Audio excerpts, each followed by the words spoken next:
Hey y'all, thanks for tuning back into Chickanic. I hope everybody's having a great week. I have some super exciting news to tell you, so don't go nowhere. Now, a bunch of you have been following along with my ongoing Echo saga for the last year, but some of you might not know what I'm talking about, so let me catch you up a little bit. Okay, so last summer, 2023, I was an Echo dealer with a storefront, and I had sold Echo trimmers for years and years. I knew the ins and outs of all of them, the quirks, and what worked well.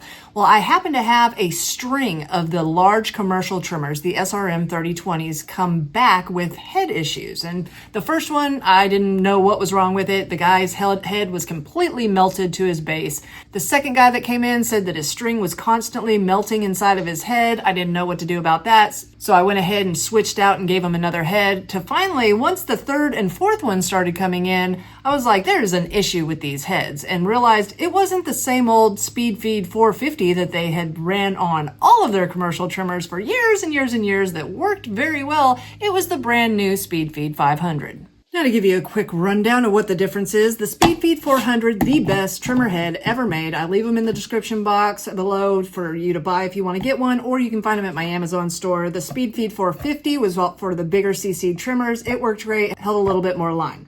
The Speed Feed 500, this was the first time I've ever seen this design. Now the difference is, when you take the 450 apart, the back base that screws onto your gear head, it had a little metal tiny insert that screwed on, but the rest of it went through plastic in the Speed, and it works the same exact way in the Speed Feed 400. But on the 500, this is one of the ones that I took off my customer's unit. Now, when you take the 500 apart and look at this, instead of having that plastic piece that goes through the center of the spool, they made this large metal piece that went inside of the spool. So if it goes through the back base, and on the 500, it has a square hole. This one is not square anymore because it melted, but this piece is supposed to fit in the back base of that one, just like this one fits in the back base of this one like that. And that's what they look like. So this one's supposed to be held in there by a square, and this one was pretty much held in with these two prongs on the back base. This worked. I mean, it worked for years and years and years. Why they changed it, I have no idea, but they did. So they come out with this one, and I initially start seeing that it's raised right here where it starts melting. Whenever they went to try to turn it, it obviously melted the inside and wallered out the center here. It's just not a good design. It was melting these heads, and what it would do is, before it would actually melt the back base, it would melt the trimmer line inside of the head, and they'd have to keep continuously taking it apart, pulling their melted line out, and re-spooling it. So once I realized that this is the issue, that these commercial trimmers gearboxes were getting extremely hot, I mean, they're running at thousands of RPMs, this metal piece was dispersing the heat into the spool and melting everything, I knew there was an issue. I called my distributor. I let them know, Houston, we got a problem. Now, when I got a hold of my distributor, I sent them pictures of all these heads melted, showing them how the line was melted inside of the spool. Now, what was their response? Well, we haven't heard that. Nobody's ever said that before. We have thousands of dealers, and you're the first to say anything. Like always. Now, unfortunately, I had only sold probably 6 to 7 of these SRM 3020 trimmers throughout that summer, and it was happening probably within the first month that they owned it. They were having these issues. Well, then wintertime came. The temperatures got cooler, and I didn't see any issues all winter long because, 1, it wasn't hot enough to melt the head, and 2, I was closing my shop down. But I wasn't going to let this one die. I kept on it. I would make videos about it, letting other people know. I put a Facebook post out and I asked, does anybody have this issue? And I had a lot of people that got back with me, mechanics and landscapers, who said, no, this has never happened to us. I don't know what you're talking about. Until this summer hit. Now, some of you might know Mower Medic here on YouTube. He is one of the people that I'm friends on Facebook with, and he got back with me and he's like, I have that head. It's on my big trimmer. I've never had any issues with it. And this was back in early spring.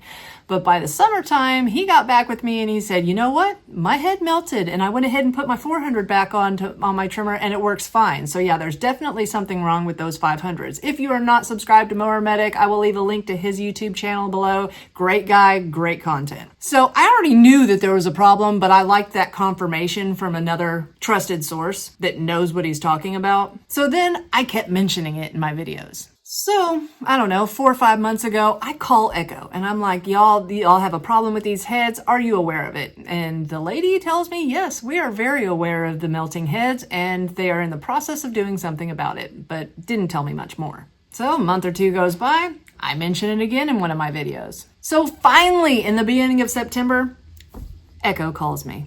They want to let me know that they are fully aware of the melting heads, that they are in the process of testing and development of their new design, that it will have double the strength of plastic in it, and hopefully should know something by the end of September. Now, of course, the first response I get back is, it's not the head, it's the user, that these trimmers are so powerful that they're just going at it and they're not stopping, so they're letting it get bound up, and that's why it's getting so hot and melting the plastic. So they're going to go ahead and double the strength of the polymer plastic. But I don't think that's it.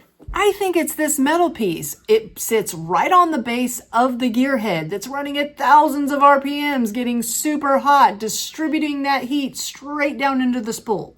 So the end of September comes and I haven't heard anything. The guy that initially called me didn't call me and give me any update. I try to get a hold of him. He doesn't answer. I leave a message. I get no call back. So I emailed Echo Corporate. And this is the response I got. Hi there, thank you for contacting Echo Incorporated. Some materials have changed on the SpeedFeed 500 head. Unfortunately, we cannot guarantee which trimmer head you will receive since our dealers still have inventory. Sincerely, Margarita.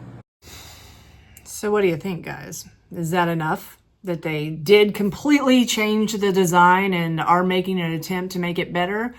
Or should they have gone a little farther and, replace people's heads? Now, I did have a commenter, though, that said he did have an issue with his SpeedFeed 500 head. He got a hold of Echo Corporate, and they sent him a SpeedFeed 400. So it is possible. If you don't have an issue, don't worry about it. Just keep doing what you're doing. But if you do have an issue, get a hold of Corporate. And hopefully they'll send you a SpeedFeed 500 upgraded one. Because if you go to your local dealer, you don't know what you're going to get. Now, what I think is perfect timing for this, though, is next week I'm going to Louisville, Kentucky for the Equip Expo, the largest outdoor power equipment expo in, the entire world. And guess who's going to be there?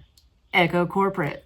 So hopefully I can talk to somebody and see exactly what happened and what's going on. I can't wait to get their response in person, on the spot. But they might watch this and know it's coming, so who knows? So why did Echo decide to make this gigantic, huge change in their SpeedFeed heads? Well, pretty much it comes down to you guys. In the next week or so, I'm going to be hitting 500,000 of y'all. That's 500,000. That's crazy.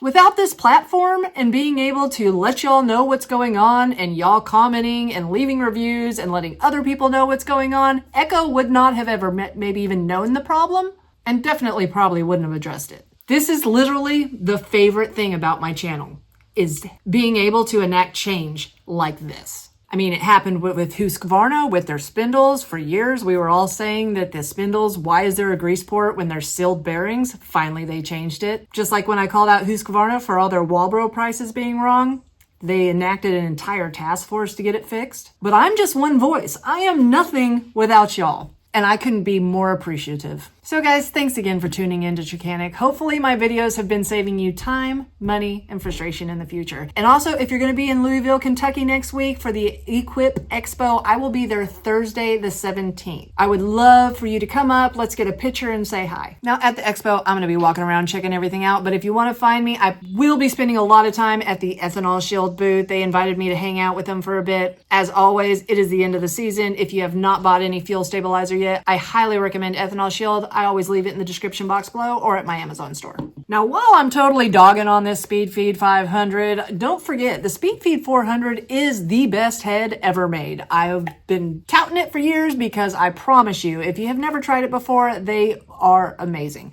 I always leave them in the description box below or at my Amazon store if you want to get your own. They fit a ton of straight shaft trimmers, and I leave the link for the universal one, so it has all the attachments to fit mini trimmers. Also, I made a section at my Amazon store for brush cutters. It's definitely time to start thinking about cleaning that land up. If you want to find the attachments or the blades, you can find them at my Amazon store. There is a link in the description box below. Now guys, if you did not see that video where I initially called out Echo and exposed their melting heads, check it out right here.